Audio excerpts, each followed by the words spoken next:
యేసుక్రీస్తు నామములో పరిశుద్ధాత్మ ఆశీర్వాదమును ప్రతిరోజు పొందుకుంటున్న ప్రతి ఒక్కరికి హృదయపూర్వక వందనాలు తెలియజేస్తూ ఉన్నాను.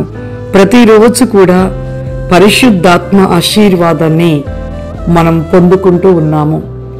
దినము ఒక దినము పరిశుద్ధాత్మ ఆశీర్వాదము పొందుకొనుట, ఆ దినమంతా కూడా మన పట్ల దేవుడు గొప్ప గొప్ప అద్భుతాలు కార్యాలు జరిగిస్తూ ఉంటాడు, విజయాన్ని ఇస్తూ ఉంటాడు. ప్రతిరోజు ప్రార్థన చేసుకోవడము, వాక్యము ధ్యానించుట, పరిశుద్ధాత్మ ఆశీర్వాదం పొందుకొనుట ఎవ్వరూ మర్చిపోకూడదు.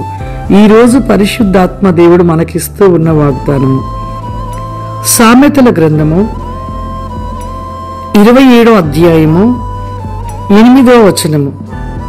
తన ఇల్లు విడిచి తిరుగువాడు గూడు విడిచి తిరుగు పక్షితో సమానుడు.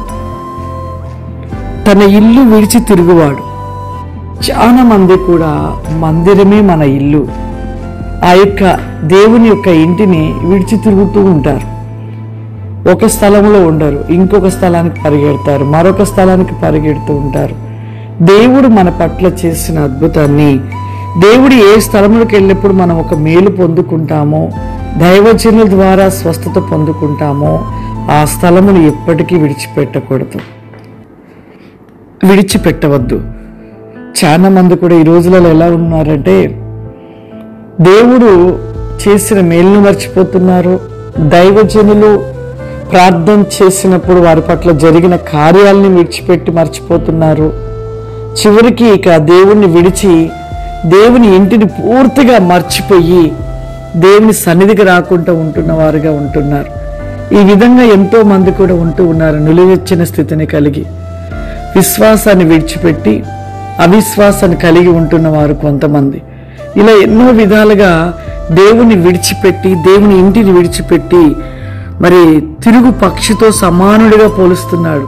చూడండి, గూడు విడిచిన పక్షి ఎలా అయితే తిరుగుతూ ఉంటుందో అలా మన యొక్క జీవితము కూడా దేవుడు తోడు లేకుండా, దేవుడు మనతో లేకుండా నిత్యము కూడా మనము ఎలా అంటే దేవుని ఒక తోడు లేని వారిగానే ఉంటూ ఈ లోక సంబంధమైన వాటిలో పరిగెడుతూ మన జీవితం అంతా కూడా మరి దేవుడు లేని స్థితిని కలిగిన వారుగానే ఉంటూ ఉంటాం.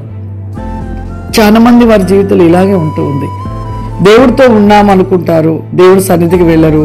దేవుడు ఉన్నాడు అనుకుంటారు, దేవునితో ఉన్నట్టుగా ఉంటారు, కానీ దేవుని యొక్క మాట వినరు, దేవుడితో ఉండరు, దేవుని ఇంటిలోనికి, ఆయన మందిరంలోనికి ప్రవేశించరు. విశ్రాంతి దినమును ప్రతి ఒక్క వారము కూడా దేవుని సన్నిధికి వెళ్ళరు. వెళ్ళకుండా ఎప్పుడో ఒకసారి వెళ్తారు మందిరానికి. ఎప్పుడో సంవత్సరానికి ఒక రెండు సార్లు 3 సార్లు వెళ్తారు. క్రిస్మస్కి వెళ్తారు, గుడ్ ఫ్రైడేకి వెళ్తారు, ఈస్టర్కి వెళ్తారు దేవుని ఇంటికి. ఇక తర్వాత గూడు లేని పక్షి ఎలా తిరుగుతుందో ఆ విధంగా దేవుని విడిచిపెట్టి తిరుగుతూ ఉంటారు. వారి దగ్గర దేవుని ఆశీర్వాదం ఉండదు, దేవుడు వారికి తోడుగా ఉండడు, దేవుడు వారికి తోడుగా ఉండనేరడు. కాబట్టి మన జీవితంలో దేవుడు మనతో ఉంటేనే మన జీవితంలో ఏదైనా ఆశీర్వాదం, లేకపోతే మనం ఆశీర్వాదం లేని వారిగానే ఉంటూ ఉంటాము. మనం నిత్యము కూడా దేవుని సన్నిధికి వెళ్తూ ఉండాలి. దేవుని ఇంటిలో ఉన్నవారికి, దేవుని ఇంటిలో మనం ఉండాలి. దేవుడు చెప్తున్న ప్రతి మాట విని ఆయన ఇంటిలోనే మనము నిత్యము మరి ఉండువారుగా నిలిచి ఉన్నట్లయితేనే మనం ఆశీర్వదించబడుతూ ఉంటాము. ప్రార్థన చేసుకుందాం. సర్వశక్తివంతుడా, దయగల తండ్రి, నీకు వందనాలు చెల్లిస్తూ ఉన్నాను ప్రభువా. పరిశుద్ధాత్మ దేవా, నీకే వందనాలు అయ్యా, నీకు స్తోత్రము చెల్లిస్తున్నాను.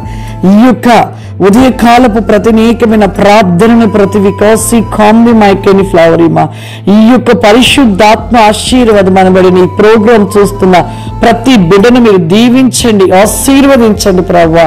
వారికి ఏ యొక్క కొదువ నిలిచినదో అటు కొదువను తీర్చండి. సమస్తము సమకూర్చు దేవుడవు నీవు ప్రభా. సమస్త వేగమైన కార్యములు మీరు జరిగించమని, ఆయన దబ్బరైకేని గ్రోబ్రికాసమైన కృప దయచేయమని యేసుక్రీస్తు నామములో తండ్రి, ఆమేన్. God bless you. దేవుడు మిమ్మల్ని దీవించును గాక. ఆమేన్.